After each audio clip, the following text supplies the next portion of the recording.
योग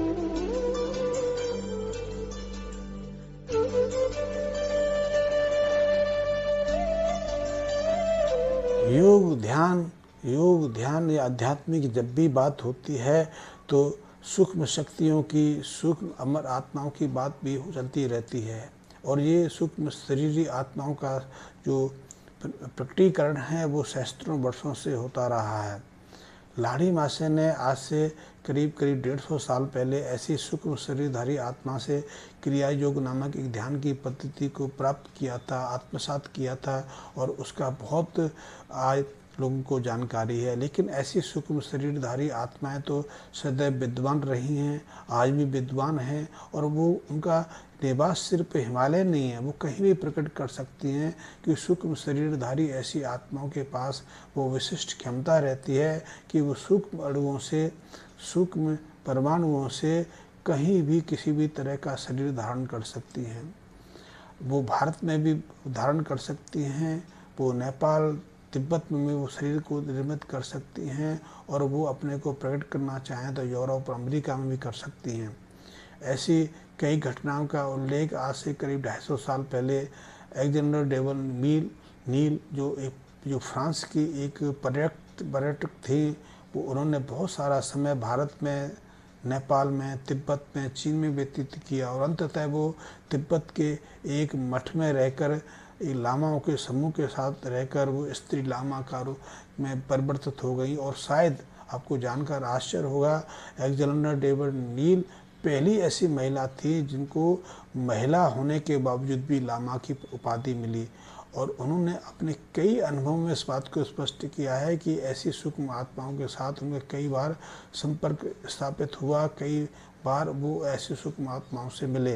इसी तरह की अनुभूति 1950-60 के मध्य एक पर्वतारोहियों का समूह भारत की, जिसमें आर्मी के कुछ लोग थे, कुछ दूसरे लोग थे, वो माउंट एवरेस्ट पर चढ़ने जा रहे थे। तो उन्होंने भी अपनी अनुभूति को लिखा है कि उस यात्रा के दौरान, उस पर्वतारोहण के दौरान उन्हें 2 सूक्ष्म शरीरधारी सिद्ध संतों का साक्षात्कार हुआ था। वैसे ऐसा कहते हैं, ऐसा प्रचलन भी है कि हिमालय में कोई ऐसा स्थान है जहाँ ऐसी सूक्ष्म शरीरधारी आत्माएं अभी भी विद्वान रहती हैं, और उसे ज्ञानगंज या सिद्ध आश्रम कहते हैं। मैंने भी इस पर काफ़ी स्टडी की है, पठन पाठन किया है। इस संबंध में मैं विस्तार पूर्वक अपनी कई किताबों में लिखता भी रहा हूँ। एक किताब मेरी आज से करीब 22 साल पहले हिमालय के सिद्ध योगी नाम से प्रकाशित हुई थी, तो उसमें भी मैंने सिद्ध आश्रम या ज्ञानगंज का उल्लेख किया था जितना मुझे जानकारी थी। क्योंकि आज ना तो आपके लिए तिब्बत जाना संभव है, क्योंकि तिब्बत के अलास मानसरोवर का क्षेत्र आजकल चीन के अंतर्गत आता है। 1960 से पहले स्थितियाँ अलग होती थी, तो भारत से बहुत सारे साधु संत यात्री बिना किसी बाधा के कैलाश यात्रा करते थे, तिब्बत जाते थे। लेकिन आज हमारे लिए वो मुश्किल हो गया, और वो क्षेत्र कहीं उसी के आसपास माना जाता है। वैसे ऐसा एक क्षेत्र की वर्णन अरुणाचल प्रदेश में यहाँ पर त्वांग मठ है, उसके आसपास माना जाता है।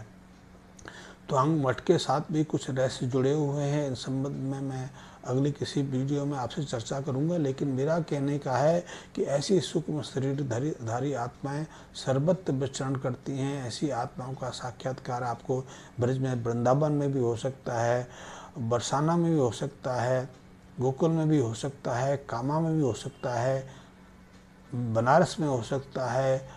आपको ऐसी दिव्य आत्माओं का साक्षात्कार कहीं और भी मिल सकता है, क्योंकि सूक्ष्म आत्माएं के लिए डिस्टेंस का, समय का, दूरी का कोई महत्व नहीं। वो कहीं भी अपने को स्वयं प्रकट कर सकती हैं। सीमाएं हमारी इंद्रियों की हैं, हमारी स्थूल इंद्रियों की हैं। सूक्ष्म इंद्रियों की, अतीन्द्रिय इंद्रियों की कोई सीमा नहीं है। उनके लिए विश्व ब्रह्मांड में कहीं भी पहुंचना, कहीं भी देखना, कहीं से भी पूरी दुनिया को, पूरे संसार को सुन लेना सहज संभव है। और इसीलिए ऐसी सूक्ष्म शरीर आत्माएं जब आवश्यकता होती है तो एक समय में कई स्थान पर अपने को प्रकट भी कर सकती हैं। तो कई ऐसे प्रमाण उपलब्ध होते हैं कि एक ही आत्मा ने एक ही समय पर कई लोगों के सामने के अलग अलग स्थान पर स्वयं को प्रकट किया। तो इससे बहुत सारी जो प्रमाण हमें मिलते हैं और ऐसे प्रमाणों के आधार पर हम सहजता से कह सकते हैं कि सूक्ष्म शरीरधारी जो दिव्य आत्मा हैं, अमर आत्मा हैं, वो पहले भी थी, आज भी हैं। हाँ, हमें उनका साक्षात्कार नहीं मिलता तो उसमें हमारे पात्रता की कमी है। जिस दिन हम पात्र बन जाते हैं, हम पात्रता ग्रहण कर लेते हैं, निश्चित रूप से ऐसे आत्माओं का साक्षात्कार हमें मिल सकता है। और इस बारे में